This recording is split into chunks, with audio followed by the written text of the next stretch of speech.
These were the words of the Supreme Court back in 2020 when sedition cases were being thrown around left, right and centre.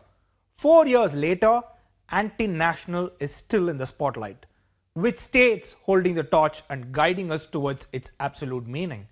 But what is anti-national? Do governments get to decide what is anti-national and what is not? Uttar Pradesh's new digital policy seems to have a lot to say without actually saying much at all.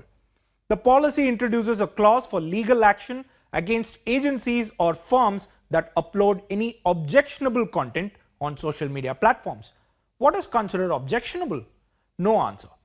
Anything that could be deemed indecent, obscene or anti-national. But what exactly is anti-national? That is up to your imagination, but we have some historical context. 2020 and 2021. Those were arguably the prime years for the term anti-national.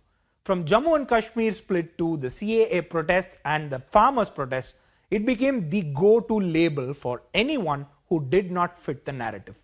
The term did not just stick around, it flourished. When the argument over the so-called anti-national post stays on the internet, it is not so much of a problem, is it?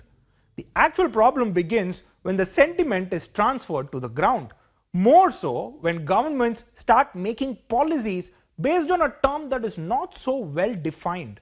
For example, in Uttarakhand, the police started scrutinizing social media posts for anti-national content and warned that it may not clear verification for passport or arms license. The management of Somaya School in Mumbai dismissed its principal, citing concerns over her social media activity where she liked pro-Palestine tweets. And let us not forget stand-up comedians who find themselves in trouble for jokes that offend right-wing sentiments. Cricket World Cup events have been used as nationalism tests by right-wing groups, leading to over a dozen arrests over the past years. At least 10 students and a teacher were arrested for allegedly celebrating the Indian team's losses in the T20 World Cup in 2021 and the ODI World Cup in 2023. When industrialist Rahul Bajaj described an environment of fear and intolerance, telling a group of BJP ministers that there is no room to criticize the government, what he received was BJP leaders claiming that he was hurting national interest. Clean the Nation, the group which went after anti-national posts in the wake of Pulwama terror attack, was honored by an RSS affiliated group. While the anti-national hunt has been there for several years, perhaps the IT rules of 2021 changed things around. It was followed by the Draft Communications Bill of 2022, then the Broadcasting Services Regulation Bill, and most recently the Digital Personal Data Protection Act of 2023. Take the IT rules from 2021 for example.